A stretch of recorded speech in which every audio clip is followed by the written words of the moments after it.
Hello friends, तो कैसे हैं आप लोग। तो फ्रेंड्स, आज हम लोग अपने लूसेंट के सीरीज को करने वाले हैं। एंड फ्रेंड्स, अगर आप लोग किसी भी एग्जाम की प्रिपरेशन कर रहे हो, चाहे वो आपके बीपीएससी हो, बीपीएससी टीचर हो, बिहार एसएससी हो, बिहार दरोगा हो, या फिर एनी वन डे एग्जाम की प्रिपरेशन कर रहे हैं, तो ये सेशन आपके लिए बहुत ही ज़्यादा बेनिफिशियल होने वाला है, क्योंकि यहाँ पर आपको कंप्लीट डिटेल डिस्कशन देखने को मिलेगा। एंड जो है सभी सब्जेक्ट, चाहे history, polity, geography, biology, chemistry, सभी के यहाँ पे क्वेश्चन आपको देखने को मिलेंगे। तो चलिए एक एक करके हम लोग अपने सारे क्वेश्चन को देख लेते हैं। तो हमारा फर्स्ट क्वेश्चन है, फाइकोलॉजी में किसका अध्ययन किया जाता है। तो देख लो, ये हमारा जो है बायो का क्वेश्चन आ गया। बायो तो फाइकोलॉजी में किसका अध्ययन करते हैं भाई। तो शैवाल का, कवक का, विषाणु का, इनमें से कोई नहीं। तो फाइकोलॉजी में शैवाल का अध्ययन करा जाता है। फाइकोलॉजी में शैवाल का अध्ययन करा जाता है। अब अगर आपसे पूछ ले कि अगर फल का अध्ययन कर रहे हैं तो उसे क्या कहा जाता है, तो फलों की स्टडी को भाई वो कहा जाता है पोमोलॉजी। फलों का अध्ययन अगर कर रहे हैं तो उसे पोमोलॉजी कहा जाता है। ठीक है, पोमोलॉजी किसे कहते हैं, तो फल का अगर अध्ययन कर रहे हैं, study of fruits is called pomology. Study of fruit is called pomology. अभी आप लोग याद करना, लिख लेना इसको अपने कॉपी में। अगर पूछ ले आपसे भाई स्टडी ऑफ फ्लावर, मतलब कि फूल का अध्ययन, इसे क्या कहा जाता है, तो study of flower is called anthology. तो फूलों का अध्ययन का क्या कहलाता है, तो एंथोलॉजी। फूलों का अध्ययन एंथोलॉजी कहलाता है। Next you have to remember study of cell. अगर आपसे पूछ ले कोशिका का अध्ययन, मतलब कि स्टडी ऑफ सेल, तो भाई कोशिका का अध्ययन क्या कहलाता है, ये भी तो पूछ सकता है। तो साइटोलॉजी कहा जाता है कोशिका का अध्ययन। ठीक ना, cytology. Study of soul is called cytology. कोशिका का अध्ययन साइटोलॉजी कहा जाता है। अच्छा, अगर आप वन के विकास का अध्ययन कर रहे हैं तो उसे क्या कहेंगे, तो उसे कहते हैं सिल्वीकल्चर। क्या कहते हैं भाई, सिल्वीकल्चर। सिल्वीकल्चर, सेरीकल्चर नहीं, सिल्वीकल्चर याद रखना है। सिल्वीकल्चर मतलब होता है वन के विकास का अध्ययन, सिल्वीकल्चर। ओके। अच्छा, अगर आप लोग बीज का अध्ययन कर रहे हैं, मतलब study of seed is called what, तो स्पर्मोलॉजी इज कॉल्ड बीज का अध्ययन। स्पर्मोलॉजी किसका अध्ययन कहलाता है, तो वो बीजों का अध्ययन जो है स्पर्मोलॉजी कहलाता है। इस बात को आप लोग ध्यान में रख लेना। अच्छा, नेक्स्ट आप याद रख लोगे कि अगर पूछ ले आपसे कि झाड़ी का अध्ययन अगर कर रहे हैं तो उसे क्या कहते हैं भाई, तो झाड़ी का अध्ययन कर रहे हैं तो उसे डेंड्रोलॉजी कहा जाता है। डेंड्रोलॉजी कहा जाता है। झाड़ी का अध्ययन कर रहे हैं तो उसे डेंड्रोलॉजी कहते हैं। आई होप इतना दूर आपका क्लियर हो गया होगा।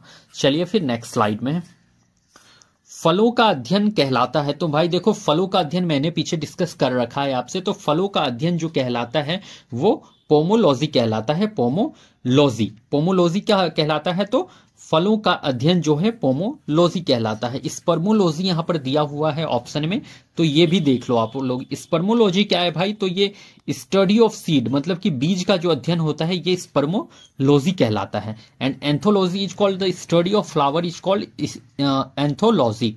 स्टडी ऑफ फ्लावर, फूलों का अध्ययन क्या कहलाता है, तो एंथोलॉजी। एंड पेडोलॉजी जो है भाई, तो ये जो आपके भूमि होता है ना, उसका अध्ययन कहलाता है पेडोलॉजी। ओके, चलिए फिर नेक्स्ट स्लाइड में, मानव की आंत में पाए जाने वाला जीवाणु, और ये आपके बीपीएससी के टीआरई थर्ड एग्जाम में पूछ रखा था क्वेश्चन ये वाला। तो मानव की आंत में पाए जाने वाला जीवाणु, तो मानव के जो आंत में जो पाए जाने वाला जो भाई बैक्टीरिया है, जीवाणु मतलब क्या होता है, तो बैक्टीरिया होता है। तो मानव के आंत में कौन सा बैक्टीरिया पाया जाता है, ये पूछ रखा है यहाँ पर। तो corynebacteria, Vibrio, cholerae, E coli, इनमें से कोई नहीं। तो भाई मानव के आंत में ई कोलाई बैक्टीरिया पाया जाता है। ई कोलाई बैक्टीरिया पाया जाता है मानव के आंत में। क्या पाया जाता है, तो ई कोलाई बैक्टीरिया मानव के आंत में पाया जाता है। इसको याद रख लेना आप लोग। अच्छा, हम अगर आपसे ये भी क्वेश्चन पूछा जाता है आपके बीपीएससी टीचर या any day one day exam में, कि बैक्टीरिया से होने वाले डिजीज को पूछ लिया जाता है कि बैक्टीरियल डिजीज, मतलब कि रिकॉग्नाइज करो कि इसमें से कौन सा बैक्टीरियल डिजीज है। ये क्वेश्चन आपसे पूछ लिया जाता है। तो आज जो है मैं आपको बैक्टीरिया से रिलेटेड डिजीज बता देता हूं कि बैक्टीरिया से होने वाले डिजीज कौन कौन है। तो उसके लिए एक ट्रिक याद रखना, जैसे मैं याद रखता हूं। तो भाई याद रखना क्या है, पंडित्स का टीका न्यू है। ठीक है, पंडित्स का टीका न्यू है। तो पंडित्स का टीका जो है न्यू है। ये आपको ट्रिक याद रख लेना है बैक्टीरियल डिजीज को याद रखने के लिए। तो पंडित्स का टीका न्यू है, तो पो से आप लोग क्या याद रखेंगे, तो पो से याद रख लीजिएगा प्लेग। बैक्टीरिया से होने वाला सारा डिजीज मैं यहां पर डिस्कस कर रहा हूं। तो पो से प्लेग याद रखिएगा, डी से डिफ्थेरिया याद रख लीजिएगा, डिफ्थेरिया डिफ्थेरिया, डी से डिफ्थेरिया कॉपी में लिखते हुए चलेंगे अभी आप लोग। टो से याद रख लीजिए आप लोग टाइफाइड, क्या याद रख लेना है, टाइफाइड, टो से टाइफाइड याद रख लीजिएगा, टो से टाइफाइड। सो से क्या याद रख लीजिएगा, तो सिफिलिस याद रख लीजिएगा, सिफिलिस, सो से सिफिलिस, सो से सिफिलिस याद रख लीजिएगा आप लोग, ठीक है, सो से सिफिलिस। और एक याद रख लीजिएगा यहां पे गोनोरिया, ठीक ना, तो सो से सिफिलिस, ठीक है भाई। उसके बाद क्या याद रखना है, का से याद रख लीजिएगा काली खांसी, काली खांसी, का से काली खांसी, का से काली खांसी। ये सब बैक्टीरियल डिजीज है, मतलब वूपिंग कफ जिसे कहा जाता है, काली खांसी मतलब वूपिंग कफ, पता होगा आपको शायद। टी से क्या याद रख लीजिएगा आप लोग, तो टी से दो बीमारी याद रख लेना है, एक तो टेटनस याद रख लेना है, टेटनस, और एक याद रख लेना है टीवी, ठीक है, टेटनस और टीवी टी से याद रख लेना है। का से क्या याद रख लेना है, तो का से कुष्ठ रोग याद रख लेना है, लेप्रोसी, कुष्ठ रोग, लेप्रोसी जिसे कहते हैं, तो का से याद रख लियो। न्यू से भाई निमोनिया याद रख लेना, न्यू से निमोनिया याद रख लेना है, न्यूमोनिया, तो न्यू से न्यूमोनिया याद रख लीजिएगा। और है से हैजा याद रख लीजिएगा, हैजा जिसे कि कोलेरा कहा जाता है, और कोलेरा जो है वाइब्रियो कोलेराई बैक्टीरिया से होता है, तो है से हैजा मतलब कि कोलेरा याद रख लेना है। तो भाई देखो मैंने यहाँ ट्रिक से बता दिया है, बैक्टीरियल जितने भी बैक्टीरिया से होने वाले डिजीज है मैंने यहाँ पर आपको लिख दिया है, तो अपने कॉपी में लिख लीजिएगा। पो से प्लेग, डिफ्थेरिया, टाइफाइड, सिफिलिस, काली खांसी, टेटनस, कुष्ठ रोग, न्यूमोनिया, हैजा, ये सभी जो है बैक्टीरिया से होने वाले डिजीज हैं। तो इस ट्रिक से आप लोग इजिली याद रख सकते हैं सारे बैक्टीरियल डिजीज को। चलिए फ्रेंड्स नेक्स्ट क्वेश्चन में, केंद्रक किसमें अनुपस्थित होते हैं, तो भाई यहाँ क्या पूछ रखा है कि केंद्रक जो होता है वो किसमें अनुपस्थित होता है, तो अनुपस्थित होता है कवक, लाइकेन, जीवाणु, हरे सवाल में, तो भाई ये जीवाणु में अनुपस्थित होता है। ओके नेक्स्ट, तपेदिक जिसे कि टीवी कहा जाता है, उत्पन्न करने वाला जीवाणु है, तो टीवी किससे होता है अभी, और ये टीवी कैसा डिजीज है बताइए तो पहले आप लोग, तो भाई ये बैक्टीरियल डिजीज है। तो पहला तो यही याद रख लेना है कि टीवी जो है जीवाणु से फैलता है, मतलब कि बैक्टीरिया से होता है, पहले यही याद रख लियो आप लोग, ठीक है। तो टीवी किससे होता है, बैक्टीरिया से होता है। तो भाई ये किससे फैलता है, ये यहां पर पूछ रखा है आपसे, माइकोबैक्टीरियम से होता है, सैल्मोनेला टाइफी से होता है, डिप्लोकोकस से होता है, या स्ट्रोप्टीमाइसी से होता है। तो भाई जो टीवी होता है, टीवी तपेदिक, वो होता है माइकोबैक्टीरियम से, ठीक ना, माइकोबैक्टीरियम बैक्टीरिया से टीवी होता है। टाइफाइड जो होता है आपके सैल्मोनेला टाइफी से होता है, टाइफाइड जो होता है वो सैल्मोनेला टाइफी बैक्टीरिया से होता है। तो टाइफाइड जो है आपके बैक्टीरिया से होने वाला एक डिजीज है, तो टाइफाइड किससे, तो सैल्मोनेला टाइफी बैक्टीरिया से टाइफाइड होता है। ओके फ्रेंड्स नेक्स्ट, भोजन विषाक्तता उत्पन्न होती है क्लोस्ट्रीडियम टिटनी द्वारा, क्लोस्ट्रीडियम बेटुलिनम द्वारा, सैल्मोनेला टाइफी द्वारा, बेसिलस एंथ्रेसियस द्वारा। तो भाई देखो ये जो भोजन विषाक्तता होता है ये इंपॉर्टेंट मुझे लग रहा है, हो सकता है रिपीट हो जाए ये क्वेश्चन, ठीक ना। तो भोजन विषाक्तता जो होता है वो होता है क्लोस्ट्रीडियम बेटुलिनम द्वारा, क्लोस्ट्रीडियम बेटुलिनम द्वारा भोजन विषाक्तता उत्पन्न होता है। नेक्स्ट, साधारण नमक का सूत्र है, तो भाई साधारण नमक जो आप लोग घर में खाते हैं, इंपॉर्टेंट है आपके लिए ऐसा क्वेश्चन, ठीक है। तो साधारण नमक जो आप घर में खाते हैं उसे मतलब कि वो मतलब साधारण नमक जो है वो क्या है, BHCK नहीं भाई ये तो नहीं है, NaNO3 नहीं, MgCl3, CaCl2।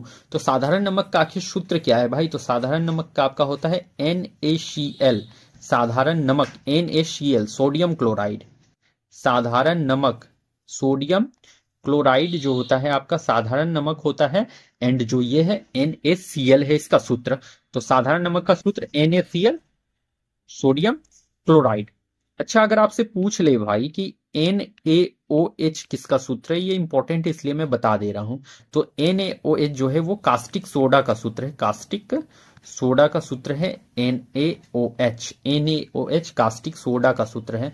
अगर आपसे पूछ ले कि जो ब्लीचिंग पाउडर विरंजक चूर्ण होता है उसका सूत्र क्या है, ब्लीचिंग पाउडर ब्लीचिंग पाउडर जो हम लोग यूज करते हैं भाई अपने जो पानी को साफ करने के लिए, पानी को साफ करने के लिए जो यूज करते हैं ब्लीचिंग पाउडर, उसका सूत्र क्या है? तो भाई उसका जो सूत्र है CaOCl2, CaOCl2 ब्लीचिंग पाउडर। अगर पूछ ले आपसे क्विक लाइम का सूत्र, अगर पूछ ले आपसे कि क्विक लाइम का सूत्र क्या है, क्विक लाइम, क्विक लाइम, तो क्विक लाइम का भाई तो CaO, क्विक लाइम। अच्छा, एक नेक्स्ट मुझे याद आ रहा है, जंग, रस्ट जिसे कहते हैं, तो रस्ट का सूत्र क्या है बताओ तो आप लोग। तो भाई जो जंग होता है, रस्ट होता है, उसका सूत्र है Fe2O3.XH2O, Fe2O3.XS2O। एंड एक बात ये भी याद रखना कि जंग लगने से वजह से जो है लोहे का वजन जो है बढ़ जाता है, ये भी आपको ध्यान में रखते हुए चलना। ये क्वेश्चन पूछ सकता है आपसे कि जंग लगने से लोहे का वजन क्या होता है, बढ़ता है, घटता है, समान रहता है? तो भाई ये बढ़ जाता है, ठीक ना। और रस्ट का जो सूत्र है Fe2O3.XH2O, याद रखते हुए चलेंगे आप लोग, ठीक है। चलिए फिर नेक्स्ट, समुद्री जल में सर्वाधिक मात्रा में पाए जाने वाला लवण है। तो भाई समुद्री जल में सर्वाधिक कौन सा मतलब कि लवण पाया जाता है, नमक पाया जाता है? तो sodium chloride, zinc oxide, sodium carbonate, magnesium chloride. तो भाई जो समुद्री जल में जो है सोडियम क्लोराइड पाया जाता है, NaCl, सोडियम क्लोराइड, जिसे कि आप साधारण नमक भी कहते हैं, साधारण नमक भी जिसे कहते हैं, ठीक है, नॉर्मल सॉल्ट जिसे कहा जाता है, वही जो है समुद्र में पाया जाता है, NaCl। नेक्स्ट, फोटोग्राफी में किसका प्रयोग किया जाता है? तो फोटोग्राफी में किसका प्रयोग करते हैं भाई? Sodium thiosulphate, sodium bicarbonate, sodium hydroxide, sodium sulphate. SSC 2020 का क्वेश्चन है। तो फोटोग्राफी में जो है सोडियम थियोसल्फेट का यूज करा जाता है, सोडियम थियोसल्फेट का फोटोग्राफी में यूज करा जाता है। ओके, नेक्स्ट, गुड़ी पड़वा त्योहार किस राज्य में मनाया जाता है? इंपॉर्टेंट है आपके लिए, ये जो फेस्टिवल टाइप के जितने भी क्वेश्चन है इंपॉर्टेंट है। तो गुड़ी पड़वा जो है ये महाराष्ट्र, तमिलनाडु, केरल या पुरी? तो भाई जो गुड़ी पड़वा है ये महाराष्ट्र में मनाया जाता है। गुड़ी पड़वा जो है आपके महाराष्ट्र में मनाया जाता है, गुड़ी पड़वा महोत्सव। गुड़ी पड़वा त्योहार कहां पर मनाया जाता है? तो महाराष्ट्र में मनाया जाता है। अच्छा, एक चीज आप लोग ये भी याद रख लेंगे, ऑप्शन के अकॉर्डिंग मैं यहां पर आपसे डील कर देता हूं कि ये जो तमिलनाडु है तो यहां पर एक थाई पूसम महोत्सव मनाया जाता है। तो थाई पूसम, तो थाई पूसम जो है, थाई पूसम महोत्सव जो है ये तमिलनाडु में मनाया जाता है, इसको ध्यान में रखना आप लोग। तो थाई पूसम महोत्सव कहां मनाया जाता है? तो थाई पूसम महोत्सव तमिलनाडु में। केरल का भाई जो है शिक्षा दर, जो लिटरेसी रेट है सबसे हाई है, लिटरेसी रेट जो है सबसे ज्यादा है, रेट सबसे जो है क्या है, ज्यादा है। तो लिटरेसी रेट सबसे हाई कहां का है? तो केरल का है। एंड लिटरेसी रेट सबसे कम कहां का है? तो बिहार का है, ठीक है। अपने बिहार का लिटरेसी रेट क्या है भाई? तो सबसे कम है बिहार का literacy rate. Okay, and literacy rate सबसे ज्यादा जो है केरल का है। पुरी से क्या याद रख लियो आप लोग? पुरी से याद रख लो आप लोग, जगन्नाथ मंदिर जो है भाई वो पुरी में है। जगन्नाथ मंदिर कहां पर सिचुएटेड है? तो जगन्नाथ मंदिर जो है वो पुरी में सिचुएटेड है, इसको याद रख लेना आप लोग। ओके भाई, नेक्स्ट, दिलवारा मंदिर कहाँ स्थित है? इंदौर, भुवनेश्वर, माउंट आबू, जयपुर। SSC 2019। तो दिलवारा का मंदिर जो है माउंट आबू में है। दिलवारा का मंदिर कहाँ है? माउंट आबू में है दिलवारा का मंदिर। नेक्स्ट, सूर्य मंदिर स्थित है। तो भाई सूर्य मंदिर कहाँ? कोणार्क, असम, उज्जैन, पुरी। तो भाई सूर्य मंदिर जो है ये कोणार्क में है, सूर्य मंदिर कोणार्क में है। अब यहां पर ऑप्शन के अकॉर्डिंग भी मैं बता देता हूं कौन कहां पर क्या है। असम में क्या है भाई? तो असम में याद रख लियो आप लोग कामाख्या मंदिर, कामाख्या मंदिर। तो कामाख्या मंदिर कहाँ है? तो असम में। कामाख्या मंदिर आप लोग सुने होंगे, जहां पर कि जादू टोना ये सब सुने होंगे शायद, कि वहां से जो सीखा जाता है जादू वादू ये सबसे रिलेटेड मैंने भी सुना है, बट आइडिया नहीं है मुझे उस बात का। तो कामाख्या मंदिर जो है भाई वो असम में है, ठीक है। उज्जैन में याद रख लेंगे आप लोग महाकालेश्वर मंदिर, महाकालेश्वर मंदिर। तो महाकालेश्वर मंदिर जो है आपके उज्जैन में है, महाकालेश्वर मंदिर। तो महाकालेश्वर मंदिर कहाँ है भाई? तो उज्जैन में है। पुरी में क्या है? तो जगन्नाथ मंदिर जो है आपके पुरी में है, जगन्नाथ मंदिर आपके पुरी में है, जगन्नाथ मंदिर पुरी में। एंड सूर्य मंदिर कहाँ है? तो कोणार्क में है, इतना याद रख लेना आप लोग। अच्छा, मुझे एक याद आ रहा है भाई कि मीनाक्षी मंदिर, मीनाक्षी मंदिर, मीनाक्षी मंदिर। तो भाई मीनाक्षी मंदिर कहाँ है बताओ तो आप लोग। मीनाक्षी मंदिर जो है आपके मदुरै में है। कहाँ है? मदुरै, मदुरै में जो है आपका मीनाक्षी मंदिर देखने को मिल जाता है, ठीक है। चलिए फिर नेक्स्ट, जनसंख्या घनत्व सबसे अधिक किस राज्य का है? तो भाई जनसंख्या घनत्व सबसे अधिक किस राज्य में है? तो जनसंख्या घनत्व सबसे अधिक, मोस्ट इंपॉर्टेंट क्वेश्चन है। तो जनसंख्या घनत्व सबसे अधिक बिहार, आंध्र प्रदेश, अरुणाचल प्रदेश, केरल। तो भाई ये बिहार का है। बिहार में जनसंख्या घनत्व जो है सबसे ज्यादा है। और कितना है? तो 1106 व्यक्ति प्रति वर्ग किलोमीटर है। प्रति वर्ग किलोमीटर कितना? 1106 व्यक्ति है। ठीक है। और अगर पूछ ले आपसे कि सबसे कम जनसंख्या घनत्व, तो आपके अरुणाचल प्रदेश का है सबसे कम जनसंख्या घनत्व।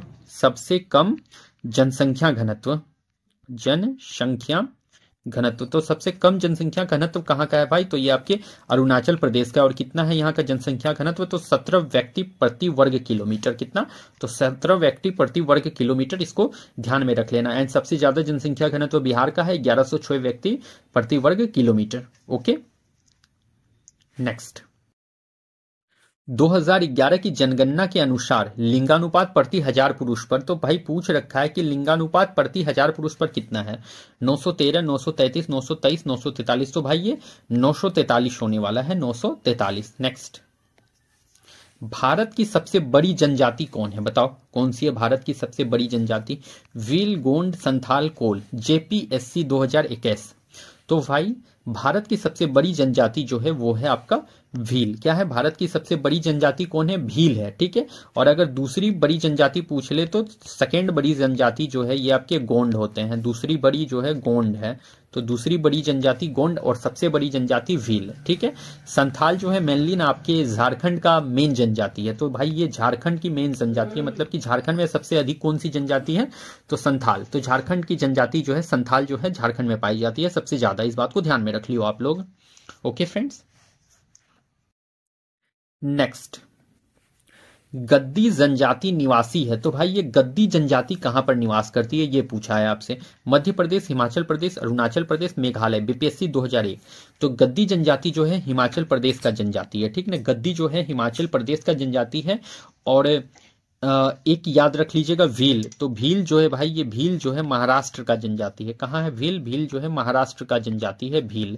इसको याद रख लेना। अगर संथाल आपसे पूछ ले तो संथाल भाई ये झारखंड का जनजाति है संथाल। ठीक ना, झारखंड का मेन जनजाति है ये संथाल। ओके, तो झारखंड से संथाल याद रख लेना आप लोग। नेक्स्ट। भारतीय राष्ट्रीय व्यापार संघ Congress, Indian national trade union Congress, Indian national trade union Congress, मतलब कि Indian national trade union Congress पूछा है। भारतीय राष्ट्रीय व्यापार संघ कांग्रेस की स्थापना किसने की? एन.एम. लोखंडे, एन.एम. जोशी, गांधी जी, वल्लभ भाई पटेल। तो भाई Indian national trade union Congress का स्थापना किसने करा है ये पूछा है। तो ये वल्लभ भाई पटेल ने करा है। अगर आपसे पूछ ले यहां पर कि अखिल भारतीय व्यापार संघ का स्थापना किसने करा?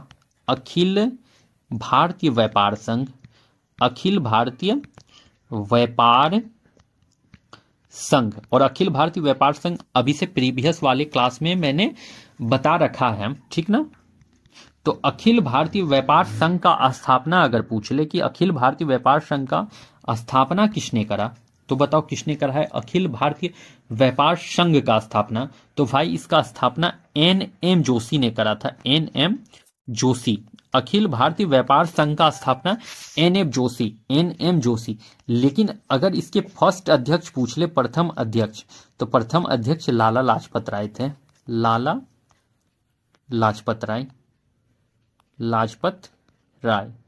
तो अखिल भारतीय व्यापार संघ, तो अखिल भारतीय व्यापार संघ के जो स्थापना है एन.एम. जोशी ने करा है और पहले अध्यक्ष लाला लाजपत राय हैं। इस बात को ध्यान में रखना, इंपॉर्टेंट है ये, इसको ध्यान से आप लोग पढ़िएगा। ठीक है, अध्यक्ष पूछ ले तो लाला लाजपत राय, स्थापना पूछ ले तो एन.एम. जोशी ने करा है। और अगर पूछ ले आपसे Indian national trade union Congress पूछ ले किसका स्थापना, तो भाई इसका वल्लभ भाई पटेल ने करा है। ठीक है, नेक्स्ट। 1857 का विद्रोह कहां से शुरू हुआ? तो 1857 का विद्रोह जो शुरू हुआ है वो मेरठ से हुआ है, दिल्ली से हुआ, झांसी से हुआ, बैरकपुर से। तो भाई 1857 का विद्रोह जो हुआ है वो मेरठ से शुरू हुआ है। मेरठ से, और किसके द्वारा? तो 20वीं नेटिव इन्फेंट्री के जवानों के द्वारा। ठीक है, जवानों के द्वारा, तो 20वीं नेटिव इन्फेंट्री के जवानों के द्वारा जो है मेरठ से 1857 की क्रांति का विद्रोह स्टार्ट हुआ है। और कब स्टार्ट हुआ है? तो 10 मई 1857 को, 10 मई 1857 को स्टार्ट हुआ है। तो 1857 का विद्रोह जो प्रारंभ हुआ है वो मेरठ से हुआ है, 20वीं नेटिव इन्फेंट्री जवान के द्वारा हुआ है, और 10 मई 1857 को ये विद्रोह स्टार्ट हुआ है। देखो इसमें मेनली हुआ क्या था, देखिए इसका एक आपसे ना तात्कालिक कारण पूछ लेता है कि 1857 की विद्रोह का तात्कालिक कारण क्या था। तो भाई तात्कालिक कारण याद रखना है आपको, तात्कालिक कारण। तो 1857 की विद्रोह का तात्कालिक कारण क्या था, बता दीजिए तो आप लोग। तो देखो तात्कालिक कारण था चर्बी वाला कारतूस का यूज, ठीक ना। तो चर्बी वाला कारतूस का यूज, कारतूस का यूज। तो देखिए इसमें मेनली हुआ क्या था 1857 के विद्रोह के इसमें, देखो जो सैनिक थे 1857 के विद्रोह के टाइम, जो सैनिक थे, तो उन लोगों को जो कारतूस मिलता था ना, तो उसमें अफवाह फैल गया था कि जो कारतूस है उसमें गाय की चर्बी और सुअर की चर्बी मिलाई जाती है। तो जो सैनिक थे तो वो सभी धर्म से बिलोंग करते थे, तो जब गाय और सुअर की चर्बी मिलाई जाती है तो उनका धर्म नष्ट हो रहा था। तो इसीलिए उन लोगों ने कहा कि हम लोग जो है इस कारतूस का यूज नहीं करेंगे। और जब ये बात मंगल पांडे को पता चला कि जो सैनिक जो है यूज नहीं करना चाहते इस कारतूस को, तो मंगल पांडे ने भी मना कर दिया कि आप लोग उस कारतूस का यूज नहीं करेंगे, ठीक है। तो जो एक थे वहां पर लेफ्टिनेंट बाज और लेफ्टिनेंट ह्यूज, इन्होंने मंगल पांडे को प्रेशर देने लगा। वो लोग क्या थे, लेफ्टिनेंट बाज और ह्यूज जो थे वो अंग्रेज के कमांडर थे। इन्होंने जो है मंगल पांडे को प्रेशर दिया कि आप लोग अपने सैनिक को कहिए कि वो उस कारतूस का यूज करें। बट मंगल पांडे क्या करते हैं, वो बोलते हैं कि नहीं, वो लोग जो है सैनिक लोग जो है उस कारतूस का यूज नहीं करेगा। इस वजह से क्या हुआ, मंगल पांडे ने लेफ्टिनेंट बाज और लेफ्टिनेंट ह्यूज को क्या किया, गोली मार दी, ठीक ना। तो लेफ्टिनेंट बाज और लेफ्टिनेंट ह्यूज को गोली मार दी, और इसी वजह से जो है मंगल पांडे को फांसी दे दिया गया। और इसी के बाद जाकर के सैनिक के अंदर जो है विद्रोह की भावना शुरू आ गई, और 1857 का विद्रोह जो है शुरू हो गया था, ठीक है। तो लेफ्टिनेंट बाज और ह्यूज को जब मंगल पांडे ने गोली मारा, तो मंगल पांडे को जब गोली मार दिया मंगल पांडे ने, तो मंगल पांडे को फांसी दे दिया गया। और इसी वजह से जब फांसी उन्हें पड़ा तो सैनिकों के अंदर जो है विद्रोह की भावना आ गई, और इसके बाद से 1857 की क्रांति का विद्रोह स्टार्ट हो गया है। ओके, क्लियर हो गया होगा इतना शायद। चलिए फिर नेक्स्ट क्वेश्चन में, बेगम हजरत महल ने 1857 के विद्रोह का नेतृत्व कहां से किया? तो भाई लखनऊ, कानपुर, बनारस, इलाहाबाद। तो बेगम हजरत महल ने आपके लखनऊ से जो है 1857 के विद्रोह का नेतृत्व किया है। कहां से? लखनऊ से। अब देखो अगर आपसे पूछ ले कि कानपुर से किसने नेतृत्व किया, तो कानपुर से किया है आपके नाना साहेब ने। कानपुर से नाना साहेब ने नेतृत्व किया है। कहां से किसने नेतृत्व किया, अभी पूरा क्लियर ही कर देता हूं यहां पर। कानपुर से नाना साहब याद रख लीजिएगा। इलाहाबाद अगर पूछ ले आपसे, इलाहाबाद से, तो भाई इलाहाबाद से लियाकत अली ने किया था। लियाकत अली ने नेतृत्व करा है, इसको भी याद रख लेना। नेक्स्ट याद रख लो आप लोग जगदीशपुर, इंपॉर्टेंट है। तो जगदीशपुर जो भाई बिहार का इलाका है, जगदीशपुर, और जगदीशपुर से बाबू कुंवर सिंह ने करा था, कुंवर सिंह। जगदीशपुर से किसने नेतृत्व करा है, तो कुंवर सिंह ने नेतृत्व करा है जगदीशपुर से। अगर पूछ ले आपसे पटना से किसने नेतृत्व करा है 1857 की क्रांति, तो पटना से पीर अली, पुस्तक विक्रेता थे पीर अली, उन्होंने नेतृत्व करा है पटना से 1857 की क्रांति का। नेक्स्ट याद रख लीजिएगा ग्वालियर। तो भाई ग्वालियर से तातिया टोपे, ठीक है। ग्वालियर से किसने करा है, तो तातिया टोपे ने, ठीक ना। नेक्स्ट याद रख लीजिए आप लोग बरेली से भाई किसने करा है, तो खान बहादुर खान ने, ठीक ना। तो खान बहादुर ने बरेली से करा है। किसने करा है बरेली से, तो खान बहादुर ने बरेली से नेतृत्व करा। अगर आपसे पूछ ले दिल्ली से किसने नेतृत्व करा, तो दिल्ली से भाई बहादुर शाह जफर ने करा था 1857 की क्रांति का नेतृत्व। बहादुर शाह जफर दिल्ली से नेतृत्व किए हैं। नेक्स्ट याद रख लीजिएगा फैजाबाद से किसने करा है, तो मौलवी अहमदुल्ला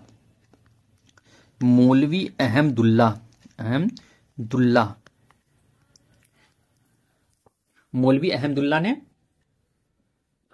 फैजाबाद से नेतृत्व किया था। इसको याद रख लीजिएगा आप लोग। तो कानपुर से नाना साहब, इलाहाबाद से लियाकत अली, जगदीशपुर से कुंवर सिंह, पटना से पीर अली, ग्वालियर से टाटिया टोपे, बरेली से खान बहादुर, दिल्ली से बहादुर शाह जफर और फैजाबाद से मौलवी अहमदुल्लाह शाह ने 1857 के विद्रोह का नेतृत्व किया है। इतना आप लोग नोट डाउन कर लीजिएगा और याद कर लीजिएगा क्योंकि इंपॉर्टेंट है आपके लिए। Okay, next. 1857 विद्रोह के समय भारत का गवर्नर जनरल कौन था? तो पूछ रखा है कि 1857 की विद्रोह के समय गवर्नर जनरल कौन थे भारत के। तो भाई ये lord Canning, lord Dufferin, lord Dalhousie या लॉर्ड मेयो। तो भाई ये लॉर्ड कैनिंग थे, लॉर्ड कैनिंग। लॉर्ड कैनिंग से एक बात ये भी याद रख लेना कि विधवा पुनर्विवाह कानून इसी के टाइम पे आया है। विधवा पुनर्विवाह कानून, विधवा पुनर्विवाह जो कानून आया था तो लॉर्ड कैनिंग के टाइम पे ही आया था और ईश्वर चंद्र विद्यासागर की मदद से आया था। तो आपसे पूछ सकता है कि विधवा पुनर्विवाह कानून किसके समय पे आया? तो लॉर्ड कैनिंग के समय पर आया है और ईश्वर चंद्र विद्यासागर की मदद से आया है। ठीक है। लॉर्ड डफरिन से याद रख लीजिएगा, कांग्रेस की स्थापना के समय जो थे यही वायसराय थे भारत के। कांग्रेस की स्थापना के समय वायसराय, ठीक है। तो कांग्रेस की स्थापना के समय वायसराय लॉर्ड डफरिन थे, ये याद रख लेना आप लोग। लॉर्ड डलहौजी से क्या याद रख लीजिएगा कि हड़प नीति जो है, हड़प नीति जो है लॉर्ड डलहौजी ने स्टार्ट करा है और सबसे पहले सतारा हड़पा था सबसे पहले, ठीक ना। तो हड़प नीति किसने स्टार्ट करा? तो लॉर्ड डलहौजी ने स्टार्ट किया है और सबसे पहले सतारा को हड़पा है, ठीक है। उसके बाद जो है लॉर्ड डलहौजी के ही टाइम पे पहला जो है रेल चला था, रेल जो है ट्रेन जो है लॉर्ड डलहौजी के टाइम पर चला है। कब? तो 16 अप्रैल 1853 में, 1853 में। और कहां से कहां तक? तो बंबई से थाने तक, बंबई से थाने तक 34 किलोमीटर टोटल चला था, 34 किलोमीटर। लॉर्ड मेयो से याद रख लीजिएगा जनगणना, फर्स्ट जो जनगणना हुआ था, सेंसस जो हुआ था इसी के टाइम पर हुआ है। तो लॉर्ड मेयो के टाइम पर प्रथम बार जो है जनगणना हुआ है, ठीक ना, लॉर्ड मेयो के टाइम पे। और अगर नियमित जनगणना पूछ ले, नियमित जनगणना, नियमित जनगणना, जनगणना, नियमित जनगणना पूछ ले तो रीपन याद रख लीजिएगा, रीपन। तो नियमित जनगणना लॉर्ड रीपन के टाइम पर और लॉर्ड मेयो के टाइम पे जनगणना जो सेंसस हुआ था जो कि कंप्लीट नहीं हो सका था, ठीक है फ्रेंड्स। नेक्स्ट।